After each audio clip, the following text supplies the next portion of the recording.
Hi, I'm Dr. Tom Kravis, Physician Executive for 3M Consulting Services. Thank you for joining me. Today we are going to talk about ICD-10 documentation for pediatrics and neonatology. There are some changes you will need to make in your documentation to support ICD-10, but there are instances of documentation that can remain the same. This might sound like a tall order for a pint-sized population, but we'll guide you through it. So let's get started. I know you are busy in your clinical practice, so I will briefly summarize the key takeaways. In your documentation of patient care, consider the use of adjectives. Link the cause and effect of each condition. Be specific about aspects of a disease and each anatomical site, and use exact dates when appropriate. A little more on each of these. Differentiate in your notes whether or not a condition is acute, chronic, or acute on chronic whenever appropriate. For example, write acute serous otitis media instead of simply otitis media. Use due to or secondary to indicate cause and effect, and to record all conditions the patient may have, such as acute tonsillitis due to streptococcus or acute streptococcal tonsillitis. Think about the most current terminology to describe a condition or different aspects of the disease. For example, mild, intermittent, or mild, moderate, or severe persistent asthma. Precisely designate anatomical sites such as non-traumatic intraventricular hemorrhage grade 2 of newborn instead of intracranial hemorrhage of newborn. Clearly state when a condition of the newborn occurring in the perinatal period is either community-acquired or congenital in nature.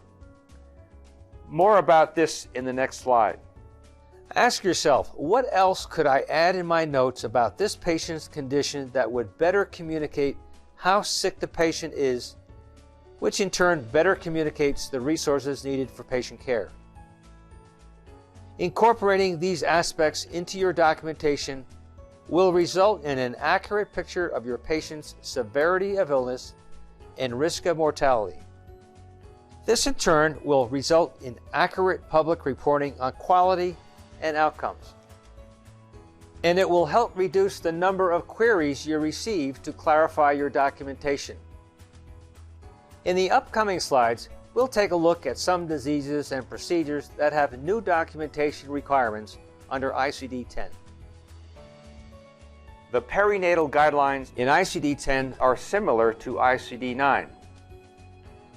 Perinatal codes are used for the coding and reporting of conditions that occur during the perinatal period.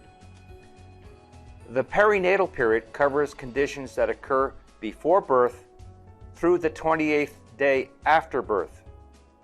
However, codes for perinatal conditions may be used after the perinatal period has passed and if the condition persists, or if a perinatal condition manifests itself later in the infant's life. Here's a clue. It's easy to identify perinatal codes in ICD-10 because they begin with the letter P. It's important to mention that if the newborn develops a community-acquired condition during the perinatal period, a code other than a perinatal code will be assigned for the condition.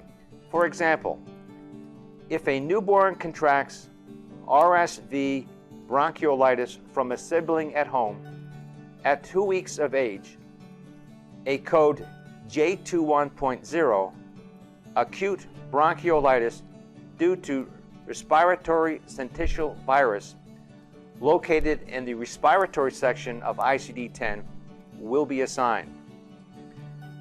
It's important to clearly state in your documentation when a neonatal condition is community acquired, because if it is not stated, the coding professional will have to default to the ICD-10 guidelines of assigning a perinatal code for a condition occurring during the 28-day time frame, if not otherwise specified. It's also important to mention that if the newborn presents with a congenital condition such as polydactyly or syndactyly, a code for the congenital condition will be assigned rather than a perinatal code. In ICD-10, there is a feature called Laterality for right, left, and bilateral, which is found in many diagnoses and procedure codes involving paired organs, or those codes specific to one side of the body versus the other. For example, acute left otitis media. ICD-9 has a limited number of these.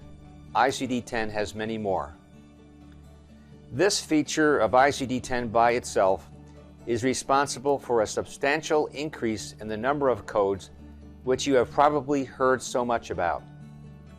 Since you usually include this information in your patient care notes, additional documentation will typically not be needed. So for your information, if you happen to omit laterality when needed, it may result in a query. Suffice it to say, laterality is included when appropriate for some conditions you may treat, for example, acute suppurative otitis media of the left ear. So do a quick double check of your notes to be sure you included it before signing off. We'll try not to belabor this point in the upcoming slides. As in ICD-9, ICD-10 provides codes to identify newborn disorders related to slow fetal growth and fetal malnutrition, as well as conditions related to short gestation and low birth weight. Conversely, there are also codes for conditions of long gestation and high birth weight. Your documentation should include the following. For issues related to fetal growth, specify if infant is light, small, or heavy for gestational age. For conditions related to birth weight, document if the infant is an extremely low, low, or exceptionally large, or other heavy birth weight infant. These codes combine the condition as well as the infant's birth weight in grams. There are also codes to identify conditions related to a short or long gestation. Make sure to document whether the infant is extremely immature, premature, post-term, or prolonged. These codes combine the condition with the weeks of gestation at birth, so it is important that this be recorded in your notes. What's new? ICD-10 has expanded the number of categories and provided more detail for site and type of birth trauma. For example, ICD-9 provided one code for subdural and cerebral hemorrhage. As you can see on screen, ICD-10 provides a separate code for a subdural, cerebral, intraventricular, and subarachnoid hemorrhage, in addition to a code for a tentorial tear. ICD-10 follows the same pattern of increased code specificity for birth injuries of the CNS, scalp, skeleton, and peripheral nervous system. There has been an overall decline in birth injury due to improvements in prenatal diagnosis and obstetrical care. The incidence of birth injury is 2% for a single newborn delivered vaginally in a cephalic presentation and 1.1% in cesarean deliveries. The increased specificity of codes for birth trauma will provide valuable information for researchers in the future. What stays the same? Respiratory distress syndrome type 1 and transitory tachypnea of the newborn type 2 are similarly classified in ICD-10. There is always an opportunity to improve documentation of respiratory distress syndrome in either classification. If you document respiratory distress without further clarification, the condition defaults to a code for respiratory distress of newborn unspecified, and it will usually result in a request for you to clarify the diagnosis, especially when symptoms such as cyanosis, grunting, nasal flaring, and retractions are documented. In ICD-9, there was one code for congenital pneumonia. What's new in ICD-10 is that it provides 9 combination codes that link the pneumonia to the infecting agent, such as congenital pneumonia due to chlamydia or Streptococcus group B. It is important for you to link the infecting organism to the pneumonia and include it in your documentation, because the coding professional cannot base code assignment on a sputum culture or other laboratory report. Classification of community-acquired pneumonia and pneumonitis is very similar to ICD-9. It continues to be important for you to document the type of pneumonia, for example, aspiration pneumonia, and the organism such as Klebsiella when known or suspected. You must document the organism in your note indicating a cause and effect relationship, such as Klebsiella pneumonia or pneumonia secondary to or due to Klebsiella.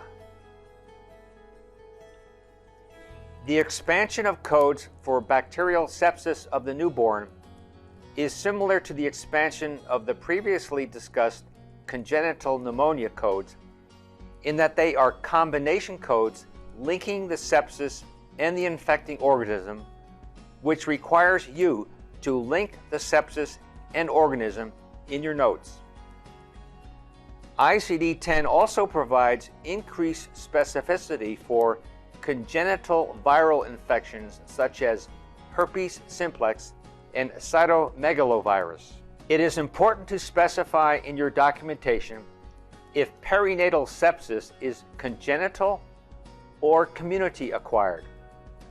If you don't specify this in your documentation, the default is congenital, and it will be assigned a code from this category. Lastly, if the infant develops severe sepsis, you will need to document this along with any associated acute organ dysfunction, such as acute renal failure or disseminated intravascular coagulopathy. What's new? Umbilical hemorrhage of the newborn is further specified as massive or other hemorrhage. The code for massive umbilical hemorrhage is based on your clinical judgment and documentation of a massive hemorrhage. The codes for omphalitis of the newborn are further specified as being either with mild hemorrhage or without hemorrhage. Again, the correct code will be assigned based on your documentation. In ICD-10, neonatal jaundice is classified similarly to how it is in ICD-9. The biggest difference, however, is that additional code specificity has been provided for some types of jaundice. For example, the category of neonatal jaundice due to excessive hemolysis provides individual codes for neonatal jaundice due to bruising, bleeding, infection, polycythemia, drugs or toxins, swallowed maternal blood, and other and unspecified situations. Typically, What I see documented in the medical records of newborns is the diagnosis of hyperbilirubinemia, or jaundice. Documentation of neonatal jaundice should include the etiology of jaundice, such as isoimmunization, that is Rh, ABO, or other hemolytic diseases. Excessive hemolysis, specifying the etiology, such as due to excessive bruising, bleeding, infection, drugs or toxins given to the newborn or transmitted from mother. Other and unspecified causes, such as preterm delivery, inspissated bile syndrome, and breast milk inhibitor. Other syndromes or conditions, including Crigler-Najjar syndrome, Gilbert syndrome, galactosemia, mucoviscidosis, and congenital hypothyroidism. If due to a poisoning or adverse effect, document the specific drug or toxin and if given to mother or newborn. What's different? The number of codes for feeding problems in the newborn has doubled in ICD-10. Rather than documenting feeding problems or feeding difficulty for your neonatal population, be more specific by documenting regurgitation and rumination, slow feeding, underfeeding, overfeeding, and difficulty with breastfeeding, to name a few. ICD-10 provides combination codes to capture acute bronchitis due to 8 different organisms. Document the specific organism causing the acute bronchitis when known or suspected by using due to or secondary to indicate cause and effect. Note that you must document the word acute when your intended diagnosis is in fact acute bronchitis. Otherwise, a diagnosis of bronchitis is assigned to a code describing bronchitis not specified as acute or chronic. Chronic bronchitis has its own classification. If you can further specify the type of chronic bronchitis, such as simple, mucopurulent, or both, a unique code describing the specific type will be reported. Classification of asthma is an example of the use of updated terminology in ICD-10. Asthma is now classified as mild intermittent or mild, moderate, or severe persistent. Documentation of acuity remains unchanged from ICD-9. You should continue to document the presence of an acute exacerbation or status asthmaticus. For example, a diagnosis of severe persistent asthma with acute exacerbation is classified to J45.51. What's new? ICD-10 provides combination codes that identify the sickle cell disease in crisis and some of the associated manifestations of crisis, specifically acute chest syndrome and splenic sequestration. In ICD-9, 2 separate codes were required. One to capture the sickle cell crisis, and the other to capture the manifestation. All types of epilepsy are classified as intractable or not intractable, and with or without status epilepticus. Then specific codes are provided to distinguish between localization-related idiopathic or localization-related symptomatic epilepsy, and whether with simple, partial, or complex partial seizures, and generalized idiopathic, absence epileptic, and juvenile myoclonic epilepsy. Codes are also provided to report epilepsy undetermined as to whether focal or generalized epileptic seizures of external causes such as alcohol, Lennox-Gastaut syndrome, and epileptic spasms. We hope that with all the detail provided in ICD-10, to see less of the code which describes unspecified epilepsy. The look and feel for codes describing diabetes have changed, but the level of detail describing the disease remains mostly the same. Therefore, your documentation doesn't need to change as long as you are currently documenting the type of diabetes as type 1 or type 2 and any associated complications. The good news is that ICD-10 uses single combination codes to describe the disease. ICD-9 usually required multiple codes. An additional code is assigned when you describe the patient's diabetes as poorly controlled or out of control. Given the health risks of obesity and the number of obese people, it is important for us to be able to continue to track the prevalence and cause of obesity among U.S. adults and children. Since overeating is the #1 cause of obesity, it should come as no surprise that ICD-10 has a new code for nutritional obesity or obesity due to excess calories. So consider incorporating nutritional obesity into your vocabulary when applicable. It's a few less words than obesity due to excess calories. If your patient has morbid obesity, also document if alveolar hypoventilation is present. ICD-10 has a single combination code for it. As in ICD-9, ICD-10 continues to classify obesity due to other causes, such as due to drugs or endocrine disorders. As I mentioned earlier, ICD-10 has greater specificity for anatomical site and usually requires documentation of laterality of paired organs such as limbs. Be sure your documentation is as specific as possible when identifying anatomic sites such as malignant neoplasm of the right femur. Unchanged from ICD-9 is the classification of malignancies as primary or secondary, which is a particularly problematic area of documentation for coders.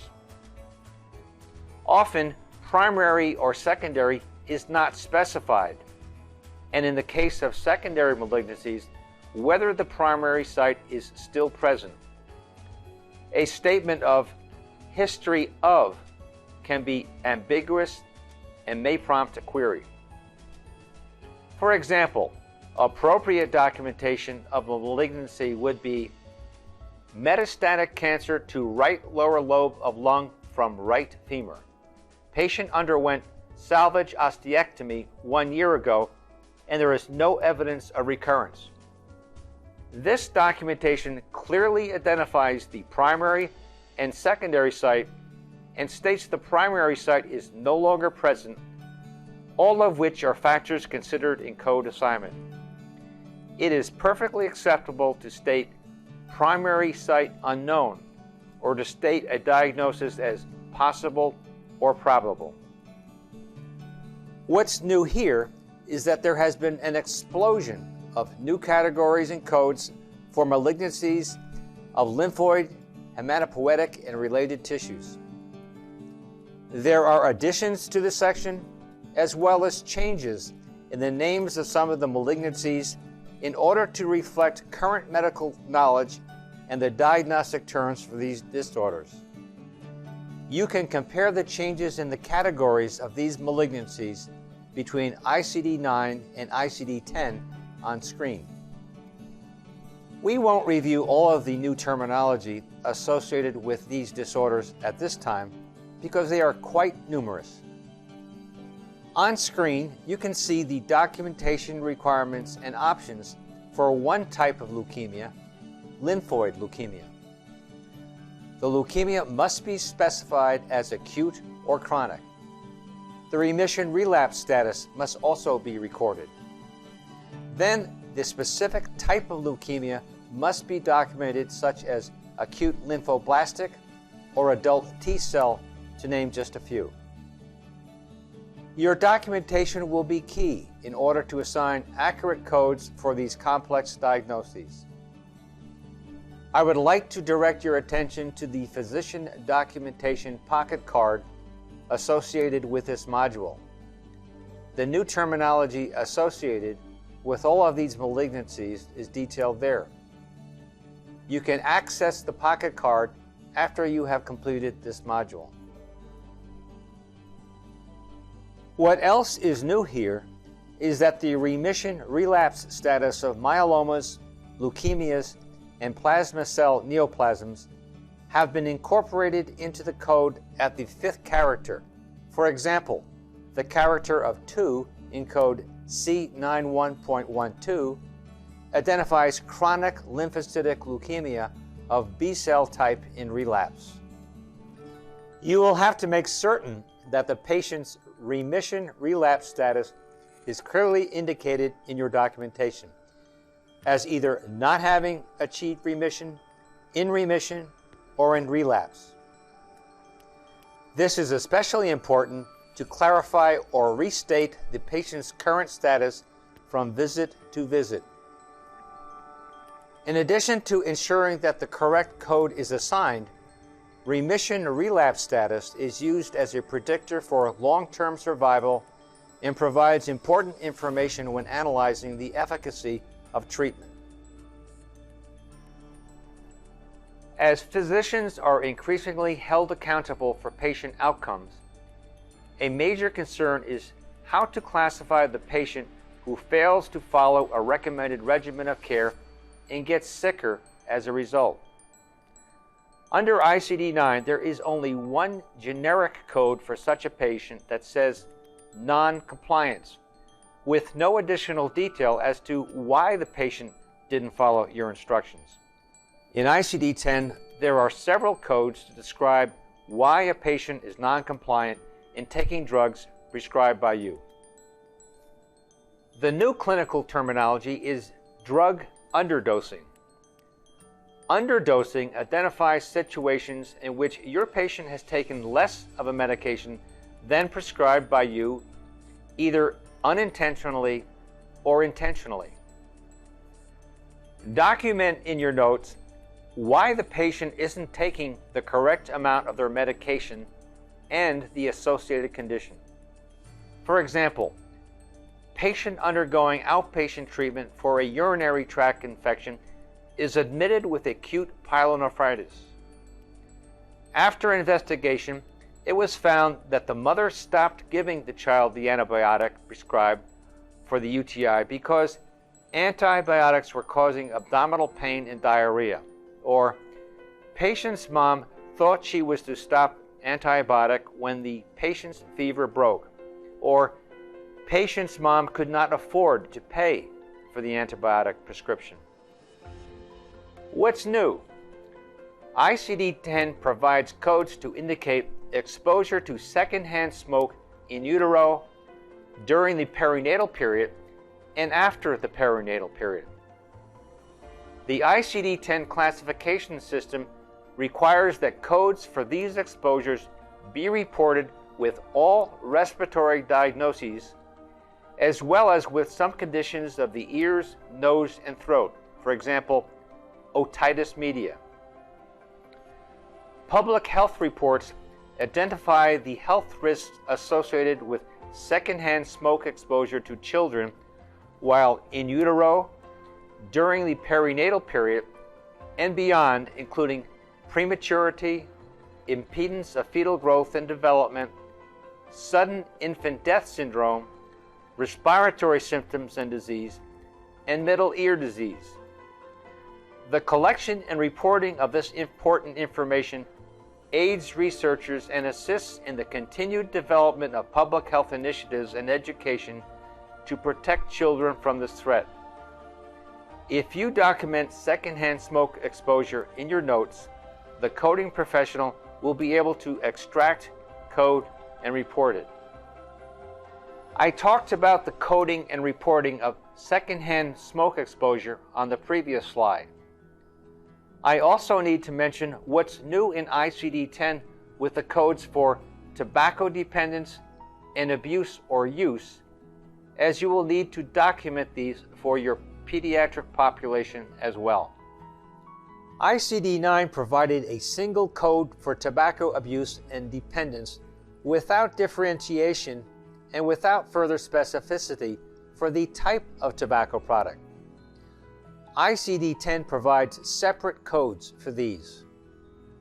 If your intended diagnosis is dependence, dependence is what you should document rather than abuse. According to the Centers for Disease Control and Prevention, most smokers are dependent, and nicotine dependence is the most common form of dependence in the U.S. Additionally, further specificity is provided in ICD-10 for the type of tobacco product dependence, as cigarettes, chewing tobacco, or other, for example, cigars, so this should be documented as well. Your documentation should differentiate between current abuse or dependence versus a person who no longer uses tobacco.